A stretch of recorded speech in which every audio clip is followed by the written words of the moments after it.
Jordan Henderson there. We have subtitles next time. It's like Geordie Shore. You've been dying to get that joke in, Jason. Andy Carroll. We mentioned earlier we're joined by Liverpool fan Steve Queen. Steve, what have you made of the impact that the new boys have made? Jordan today thought he was immense. He's up and down all the time. But it wasn't one of the new lads that impressed me today. It was Lucas in the middle. Everyone was talking about Suarez. He played a fantastic game, but Lucas for me, he just wrecked anything that Bolton had to bring in. He kind of plays in that position where he's not dynamic, where he'll score a goal or he'll shoot from like 40 yards and all that. And sometimes you've got to think, but if you watch him, he's tireless, his tackles. I think he got the most tackles last season, at Liverpool on the percentage. And he gives it to people who then can, like Charlie Adam, he'll give it to him and he can go and hit the Hollywood balls, doesn't he? And he's just fantastic. It's disappointing sometimes that when Luis Suarez does get a man of the match, for as good as he was, I actually think Lucas did deserve it today. But you're always going to get that, yeah, because he's the Lucas glory boys. Fills all the little holes, all the little gaps in it, and plays it simply. But that's what you need in the team, isn't it? A bit of one and a bit of the other. Yeah, he was superb and very underrated. He don't think he got a mention. But I couldn't believe how good he was. He looks so comfortable in that position now. He's not quite a holding. He doesn't play quite a holding player. He holds, and Charlie Adam helps him out when he's busy, if you like. So that's right. I think he's doing a really good job. Were you surprised Dirk Cow played up top today and Andy Carroll instead of Andy Carroll? Not surprised, no. I thought Andy looked a bit leggy in the week when we played in the cup, and I thought give Dirk a game because he played great last season. He hasn't had much of a run this season. I thought it was a good decision. Yeah, we thought, to be fair, that again against a big Bolton defence, who'd be quite happy with Andy Carroll up against them.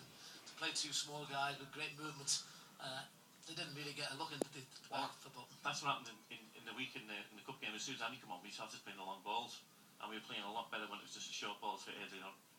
Yeah. What about from Bolton's point of view? We were talking before the game, Jason, that they've got such a tough run in, and they could be in quite big trouble. That's actually ridiculous. You've seen the fixtures, the way it's panned out for them. No.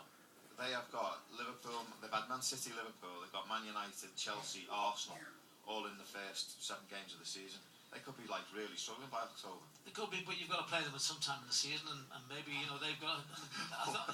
One after the other. That's the way football is sometimes, isn't it?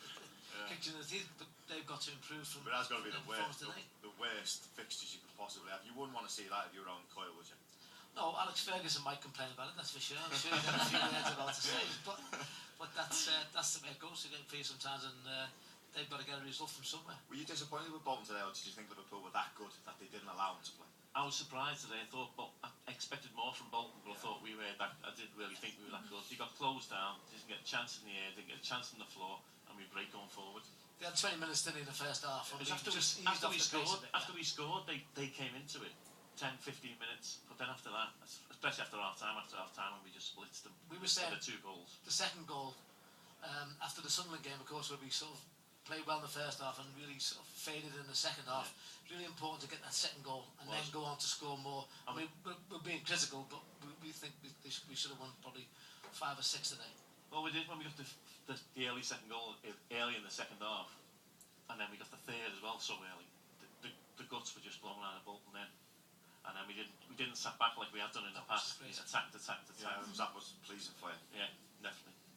Steve, I know you've been coming for years and years to Anfield. Considering where Liverpool were at this stage last season, you must be chuffed. Oh, it's great to see.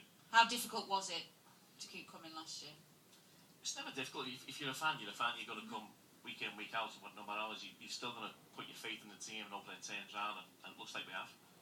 Kenny's doing a great job, and I'd come every week if I was in a box. But using half time. It makes it easier. Okay, more of your tweets as well. We've got one that's from Liverpool 43 that says my man of the match is Kenny Dalglish. So thanks very much for that. Jonesy, how good is Suarez? Best and most exciting player we've bought in many a year. Player of the year on the cards if he keeps this coming up. And Cumbrian 64, let's all stop and think what the owners are bringing to the club. Keep up the excellent work. I thank you. And finally, the competition for places is what I'm most excited about. Makes all the players hungry. And I need 2 tickets for Brighton, please, in the League Cup. Well, sorry, Darius, we can't help you out with that, but thank you very much for your tweet. Thanks to Steve as well for joining us. We're going to get some more post-match reaction now, this time from Owen Clough. Well, they're a very good side.